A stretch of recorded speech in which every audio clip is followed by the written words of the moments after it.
The worst thing to happen to me on stage was when I cut my finger off. I was doing a rope trick on stage. Nice routine with very sharp scissors. I was about to cut the rope, but I cut the whole tip of my finger off. And the tip of my finger was sitting on these scissors. I started to get faint, there's blood everywhere. And the audience started to applaud. I said, ladies and gentlemen, I think I cut my finger off. They take me to the hospital, and Mike Tyson's cut man was in town. And he sewed my finger back on. And you can't tell, it's like really amazing. But, I went over Niagara Falls. I was in an imploding building. I did all these crazy things. I'm totally safe. I do a rope trick and I end up in the hospital.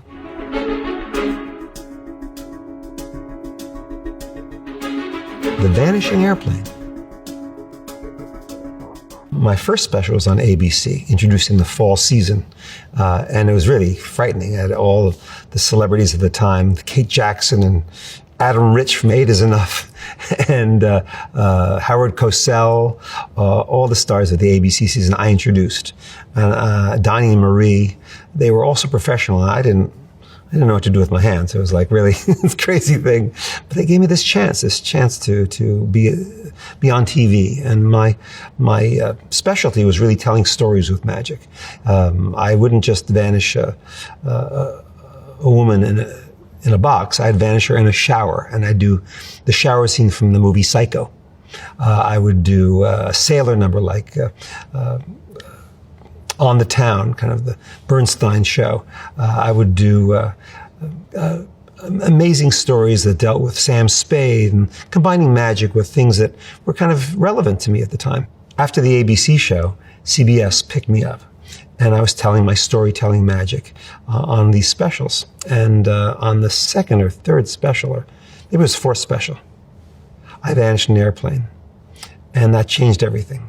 People really enjoyed the big spectacle of it all. This shot won't cut away. You'll see it as if you were there, with absolutely no camera tricks. And I was really surprised by it. I thought, you like that, this big illusion, and you don't like all these stories which are so important to me? And they did. They just liked the whole idea of the simple creation, the simple spectacular thing. And the airplane was the first of those events.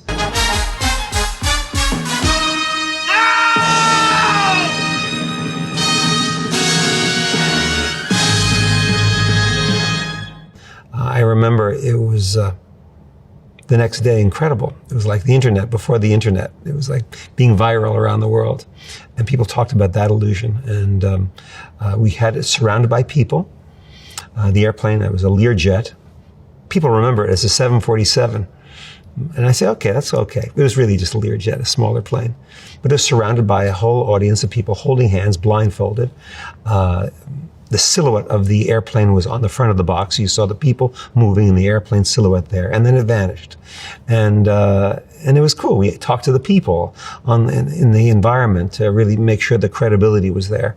And it got an amazing reaction. I couldn't believe it. If I'm sitting at home, I could think of some way to get out of it. But I was right here, and there's no way that plane could have left. Taking the magic outdoors, putting it in a world that was familiar to everybody, made a big difference. I think having it on an airstrip, we've all been on an airstrip, maybe not walking on the airstrip, but witnessing it in a non-theatrical environment really changed things. So I think that's one of the factors for sure. The Statue of Liberty disappears. After the airplane disappeared and the reaction it got, I said, what am I going to do next? How am I going to make this vital and important? And, all my magic had a heart to it. All my magic had a kind of a personal meaning, and the airplane didn't. It was just a big thing vanishing. So when the idea of the Statue of Liberty came along, it was my opportunity to share the idea of taking freedom for granted, to use an illusion for a metaphorical way. And vanishing the Statue of Liberty was an amazing thing. We spent a number of years on it.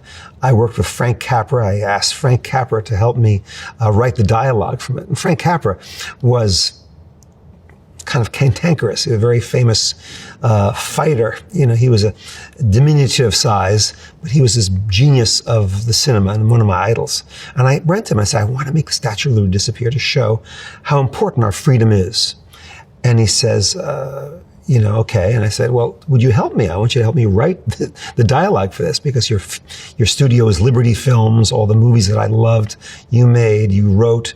Would you help me? He says, I'll help you, but on one condition, that when you attempt to do it, you fail. And I said, what do you mean? He says, well, you're going to try to do this thing. You'll set up the whole thing and you're going to try to do it. And you're going to show that liberty cannot disappear. And you're going to fail. And I said, well, Mr. Capra, I think CBS won't like this idea. And I spent 4 hours arguing with Frank Capra, believe it or not. And I saw the same guy that would fight the head of the studio, Harry Cohen, you know, to try to get his way on his films. I got to experience that as a 20-year-old, you know, silly kid. But finally I convinced him. And he helped me write the dialogue for that segment of the show where it talks about how important our freedom is and how we take it for granted and so forth. So I had Frank Capra as my co-writer on the Statue of Liberty vanish. I thought if we faced emptiness, where for as long as we can remember that great lady has lifted up her lamp, why then we might imagine what the world would be like without liberty, and we'd realize how precious our freedom really is. But that was only one problem. The real problem was getting permission to do it.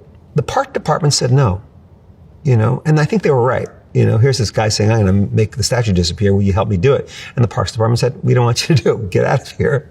And I said, well, please, I've got this great idea. Finally, I was doing lots of shows at Ford's Theater in Washington for various different presidents. And Reagan was the president at the time. And I became kind of friendly with Ronald Reagan. I said, I've got this idea of showing how important our freedom is and how fragile it is and how we shouldn't take it for granted. And will you help me? Can I get permission? Everyone said no to me. And he thought about it and he said, okay, you should go for it. So Ronald Reagan gave me permission to vanish the Statue of Liberty, which is pretty awesome. So I got Ronald Reagan, I got Frank Capra, and I've got this big, beautiful lady, you know, in the harbor there that I've got to make disappear. So then we had to figure out how to do it and make it really wonderful. And we did, and it worked out pretty good.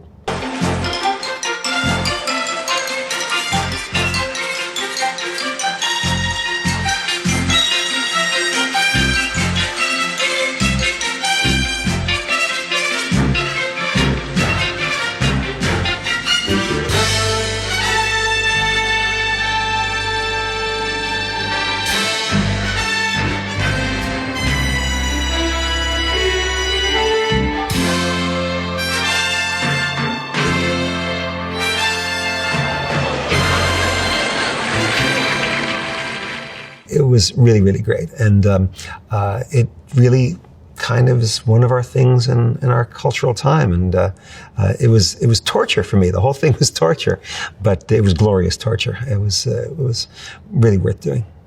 That jacket will probably not be seen in GQ this month. Bill Ballou was the designer of that, the costume for the show and that jacket. He's the same guy that did the famous Elvis high collar, you know, thing, kind of iconic. I think it's due for a comeback. Walking through the Great Wall of China. I was always looking to take magic and bring it further than where it had come from before. You know, Houdini had walked through a brick wall on stage. And a friend of mine said, you know, Houdini did that. I think you've got to walk through the wall. What is the wall in the world? It's probably the Great Wall of China, built to keep armies from going through. So we started working on that idea, and the idea of collaborating with the Chinese government and the Chinese television networks was an interesting challenge too. And we went there slightly before Big Bird went there, and collaborated with them. And it was really a wonderful experience. They'd never seen a lot of the same equipment before. They had the best equipment because they could afford it, but they didn't know how to use it. So we taught them how to use Steadicams. We had a Luma crane, this big crane that would do the whole illusion in one shot. without cutting away. That was very important. To make the magic credible, we'd have to show the entire illusion without any cuts or breaks in it. And there was a crane developed at the time. There was the newest thing called the Luma crane, which was a head that could turn, a camera head that could turn, and that could move anywhere you wanted to move. And we brought that to China, and it was really, really cool. And we worked side by side with the Chinese technicians and so forth. I understand now how the Great Wall was built now, because I saw there is no OSHA in China. There is no rules of safety in China, at least at the time. So you'd have 200 people climbing on top of each other, carrying gigantic crates over the wall. It was incredible when you don't care about safety. But they were able to accomplish stuff you could never imagine. You know, here we have all these rules. At that time, there was no rules, and it was really eye-opening. A little bit scary, but it was pretty cool. One of my favorite parts of that special is your assistants, including the one that's holding the sort of like radar machine. Can you talk a little bit about that? I would always layer things in my illusions. You know, with the Statue of Liberty, I had cameras. I was promoting Kodak cameras at the time, Kodak's Polaroid camera. They had their own version of Polaroid. They later got sued for $2 billion and lost to the Polaroid Corporation because they kind of took too much of the patent. But I was their representative at the time at Kodak, and so I had all these cameras around the statue, simultaneously taking these instant pictures around the thing. I did the same thing at the Great Wall. We had radar, and you could hear my heartbeat as I went over the wall. We thought many layers of ideas were important to make it more credible.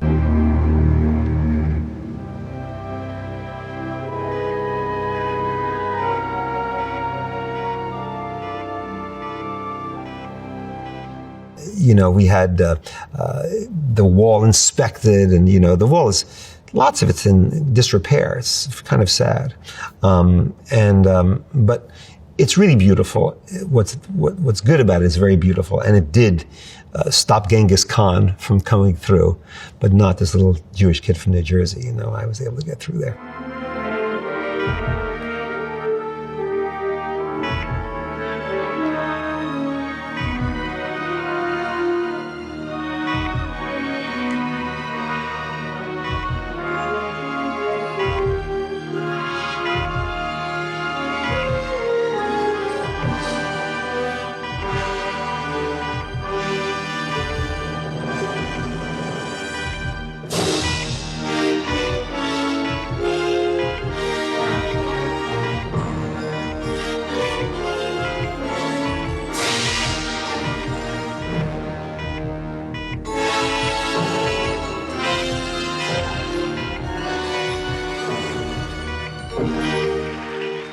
But I think having all these different steps made it better. You know, we had a moment where I was trying to push through it into spandex, and you know, today, of course, I would do it in a different way. You know, you always look back and go, I wish I changed that or that. You know, like every actor would look at a performance and go, I wish I didn't do that. But you know, overall, I think it's pretty good work.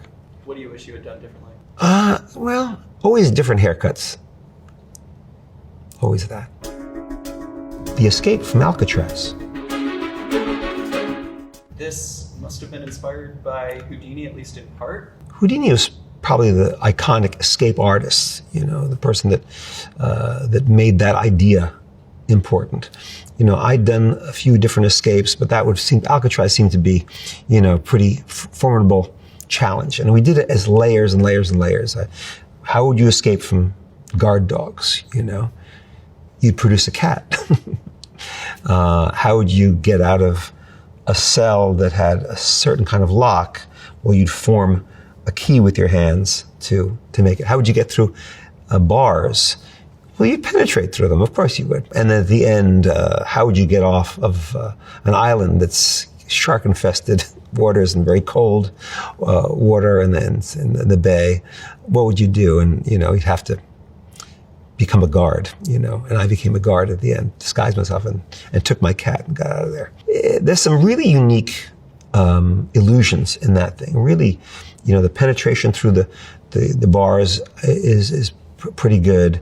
The cat production's pretty good, and my getting away at the end is not bad. To make it interesting, I had timed explosives, one in the cell, one in the hallway, that would go off to give it a little bit of a kind of a ticking clock effect. And I had rehearsed the straitjacket escape. The whole thing was rehearsed on stage. I had a cell on stage. I had the straitjacket on stage. Even the ending scene I would do on stage as I would travel to kind of prepare for this. And I did that with every special. I wouldn't just go and shoot a TV special. I'd do it live. So I'd hear the audience reaction. I get used to doing it. And the escape from the straitjacket was with a bomb in the cell with me. And when I went to Alcatraz, the timing was different. And I didn't know why the timing was different. And I would get out and the timing was wrong. And I realized that on stage, when I would do it, there was an exit sign in the back of every theater. There's many exit signs. And I'd focus on that exit sign. And I'd escape focusing on the exit sign. And I would get out in a certain amount of time. But in Alcatraz, there are no exit signs. And it changed everything. It changed how I did the piece. So look at next time you're in prison, you'll see no exit signs. Using a helicopter was the only way to not get caught. That would be my theory of this whole thing. So in order to have a helicopter available, that had to be a helicopter that was trying to keep me in as opposed to keeping me out. So for me to become a guard, to transform into a guard, to be found all in one camera shot. If you look from the beginning, if I get into this box, there's no cuts. The box blows up, the camera looks underneath the table, follows the guards out of the building, try to find me, and I get in the helicopter and I'm gone. So all that is one complete shot, no cuts, on Alcatraz, which is pretty awesome. I got to sleep in Al Capone's cell. The cell that I escaped from was Alvin Creepy Karpus's cell, which is pretty fun. And we had real guards there who were there at the time of those guys. You know, they were in their 70s or 80s at the time, but they were kid guards there. It was so much fun hanging out with them and learning about the whole experience there. It's a kind of amazing place. The Explosive Encounter. You won an Emmy for your costume. I did. What was my costume in that? We've won 21 Emmys, which is pretty cool. I didn't realize the costume from my explosive building illusion was one of them, but that's interesting. That escape was really awesome to do. There's only one take. You can only do it once. We asked permission to use a church parking lot to shoot it from. You can see the building from this church parking lot. And the church said no. They thought magic was demonic or they have some kind of anti-spiritual thing with what I was doing. And I explained, no, I'm an illusionist. I'm trying to bring joy to the world. This is not, nothing like that. They said, no, we talked to our board. You can't use our church parking lot to shoot this thing. I said, okay. Well, hundreds of thousands of dollars later, because we had to shoot in another direction, we had to shoot from a roof of a garage. It was the other angle of the building to get it. The church was over here, the building was here. In order to do that, you'd have to go and rent a camera crane to go across the parking lot and up to the top of this parking lot over here to be able to shoot it. Okay, so the church cost me a lot of money, even though I'm sure they were a little nervous about me using the parking lot anyway. So we do this illusion, and the illusion is, I should really call it an escape. It takes place in one camera shot. And the McConkie brothers did Bonfire of the Vanities and Goodfellas, all these long, very famous camera shots, which they did after my thing, which is kind of cool. My thing was broadcast before any of those very famous Scorsese movies were done with these fantastic camera shots. But they are the ones that showed me getting into the safe, backed out of the building, onto the camera crane, onto a building, all in one take, to see if I escaped or not. That day, there was a lot of wind. We couldn't turn back. We did the escape, and they run out of the building, and the wind's blowing, and they get on top of the thing, and the wind, as the building implodes, with no retakes, obviously, the building implodes and becomes dust. And that dust blows right over the church.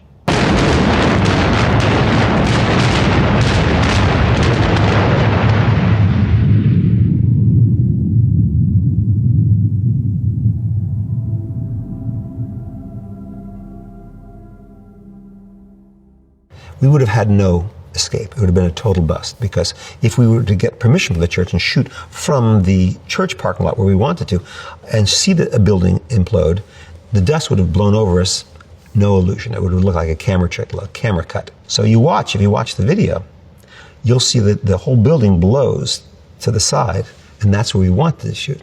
So, we thank the church. The church did the right thing for us, and we appreciate their efforts.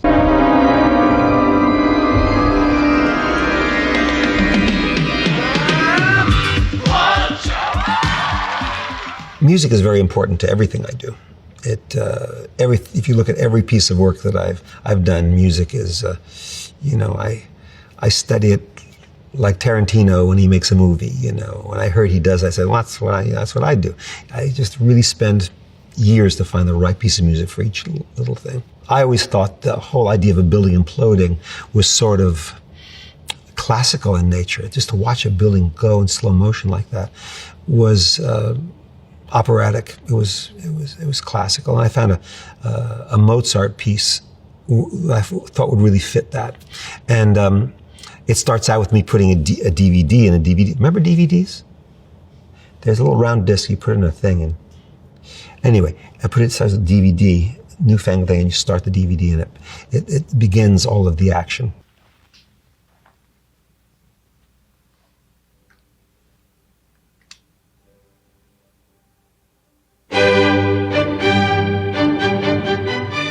And it ends off with Talking Heads, I think, burning down the house.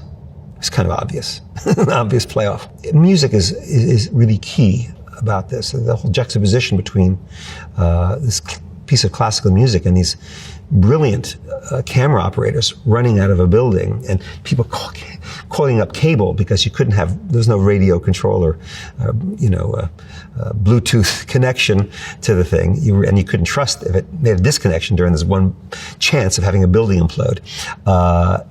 Contrasting with this music that's classical, I thought was kind of nice. And it was a good day. The Niagara Falls Challenge. What things in our life that we can visually see are formidable challenges? A building implosion is pretty formidable. A waterfall, like Niagara Falls, seemed to be a good adversary, So we designed a whole thing where I had to slowly get out of a contraption going down the rapids into, Niagara Falls with a jet ski that I have to get on to go back. And we put tracks into the rapids of Niagara Falls a week before we were to shoot this. And these steel thick tracks became like spaghetti. They literally twisted in the current. Steel. And I didn't sleep for the whole week up to shooting this thing. We had to find another way of doing this, and just the fear of that much power was something we didn't expect, didn't plan for. So instead of going down a ramp into the rapids, we had to be placed with a helicopter and dropped with a helicopter in there. Also not very good. Every night was really sleepless for me. It was really not, I thought it was going to be this is going to be, the end of it. But we did it. Prior to that, we rehearsed this ending with me on a rope coming up from the falls. And we hired a stunt person to do rehearsals so we could shoot rehearsals with a stunt. Obviously, I was going to do the real event. We had a stunt person to do the rehearsals of it. And he did it once, and then he refused to do it after that. And I said, why? And him and the helicopter pilot said, we have no out strategy. When you have a helicopter and doing helicopter stunts, there's a ground underneath you, and you can somehow land onto the ground. But hovering over rocks and a waterfall, there's no out strategy. You're done. There's not even a chance of doing this.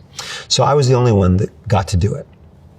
And because I'm stupid, it was amazing. It was just amazing. Imagine holding onto a rope and having Niagara Falls 3 feet in front of you.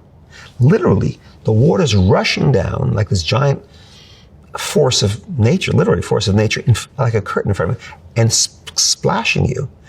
And with Niagara Falls there and coming up, it's unbelievable. No one who gets to experience that, nobody. And the amazing thing is, my hair was totally dry. Magic. So to me, almost even more terrifying than seeing you plunge over the edge is seeing you just flying in the helicopter. Yeah. Hanging onto a rope, coming up from the bottom, middle of Niagara Falls was the most dangerous part of the whole thing, really, at the end of the day. But it was a horrifying beginning and a very happy, relieved ending. Don't have to do it again. So let's talk a little bit about the contraption that you're put in, because it wasn't enough for you to just be tossed over the edge. You had to light it on fire. Yeah. As well. Yeah, we did a lot of stupid things. Lit it on fire. I was supposed to get out before the, kind of perils of Pauline. I have to get out before and jet ski back, which of course didn't work out. But we had fire, we had all that stuff going. But it was a really thing that I just don't have to do again. Flying. History is very important to all of us, and I like seeing the root of things, what came before me, what challenges people have had before. In the flying illusion, we had film, which had been seen before, but kind of interesting to see together, of people attempting to fly and failing. The amazing thing is those people invited news crews to see them fly with their airplanes and contraptions and wings and so forth. And they never tested it. Who would invite the press to come see you when you hadn't rehearsed it? Maybe because I'm a magician, I think things through carefully, that I'll rehearse and try and test and double check and look at the takes beforehand before inviting the world to see it. Well, these people invited the world to see them, and they failed miserably and comedically a bit. But they brought people to see them when they weren't sure that it was going to work. So we thought that was good. And it was kind of in contrast to this really kind of balletic flying that I developed. I think the flying illusion changed magic in many ways because it really became an aspirational thing. It wasn't, you don't wake up in the morning and want to make an elephant disappear. I don't think anybody wakes up and, I'd like to saw my girlfriend in half. I don't think that's not normal, I don't think. But flying people do dream about, So to do that illusion, to do it justice, I want it to be as good as a dream that people have. And if I did that, people would respond in a very strong way. And they did. People would kind of get emotional in the audience watching me fly. Men would cry when they watched me fly. The music played a part of it, but also just the fact that I made it look like I imagined it, and I imagined. And it's a huge dream of mine, and it's a dream shared by many people.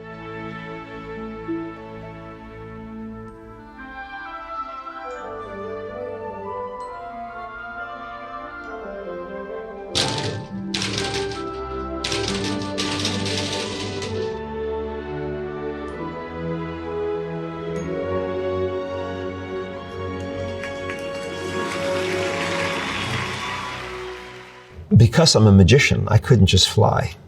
I had to prove there were no wires or magnets or anything like that.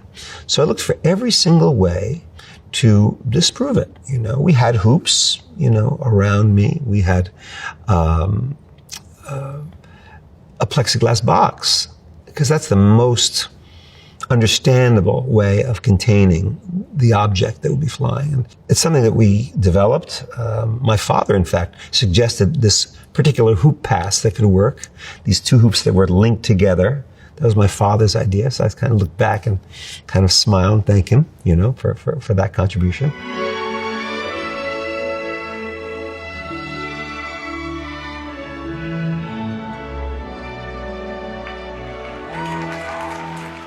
I'm like a film director. I have a team of people, and we collaborate on ideas, we test things and trial and error. That took about 7 years to get that right.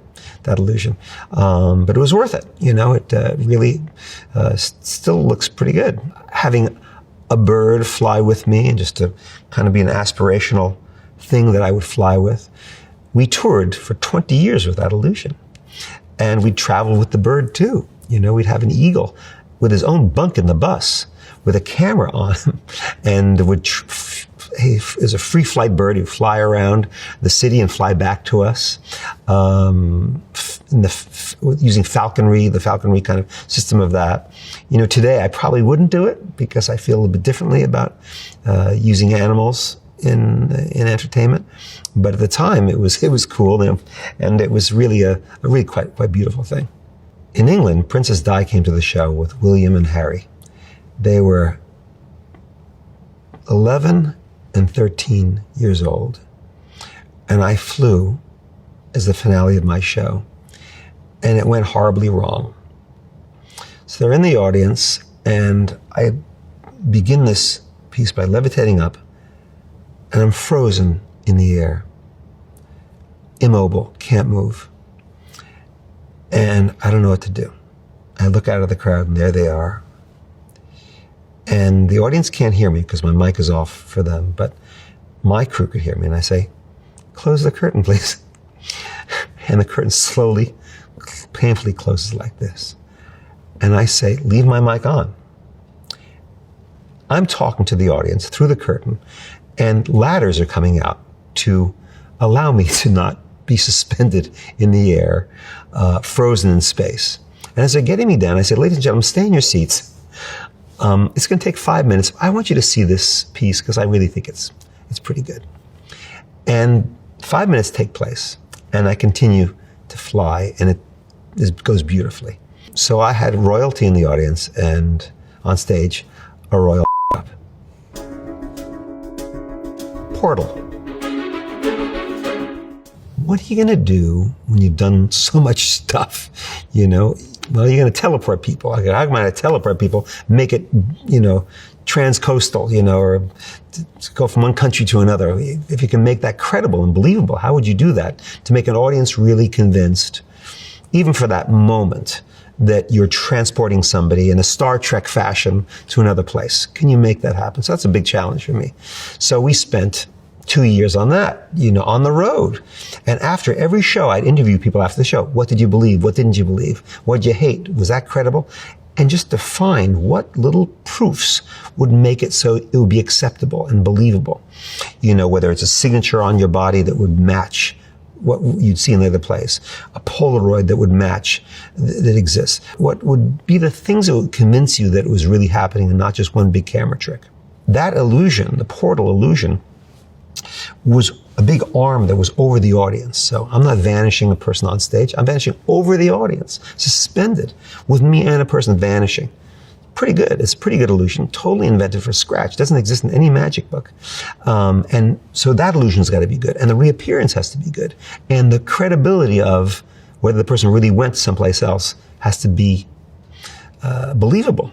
So years of trial and error of getting people's opinions, and finally you get it to work, and finally people believe it. And then you have to bring the person back, or I've got to come back from that remote island. So we thought, wow, what layers can we put on that? It'll be raining on the island, and I'll make it rain in the when I come back, it's going to rain in the theaters. People are kind of, you know, welcoming the rain coming back from the Hawaiian island or the Bahamian or wherever I went that time. So it was an amazing idea that reached very, very far and finally got it to be workable and acceptable. I've done reunions a lot in my work. My current live show has me and my father kind of making amends in its own way. Spoiler alert, you know, forget about this when you come see my show. But it's a theme that somehow I keep going back to. You know, I guess I like Field of Dreams. You know, it struck me. You know, my mother, my father. You know, I was an only child, so those that relationship keeps informing a lot of my storytelling, and that's okay. They say, write what you know, and I know that. The Mystery of the 15th Star. I've been doing a lot of work with the Smithsonian. It's a fantastic organization, larger than you can possibly imagine. There's thousands of museums all over that are supervised by them. They're helping with our efforts to help the people in the Bahamas right now. We're working on saving the culture with the Smithsonian. They're just great people. And they wanted me to do an event with them. And we discussed this on Flag Day. They have the Star Spangled Banner. The Star Spangled Banner is an actual flag that Francis Scott Key saw waving with the bombs bursting in midair and wrote our national anthem. The actual flag is the size of this room. You guys can't see it at home, but the size of this room is a gigantic flag. It's missing a star. It's missing the 15th star. And they told me it's missing the 15th star, and of course, I'm me. So I go, no, okay, now you're in my world. Now I got to do something with that. I can probably make that star reappear. So I went to work. A year later, I have an illusion where I can reproduce the star that's missing.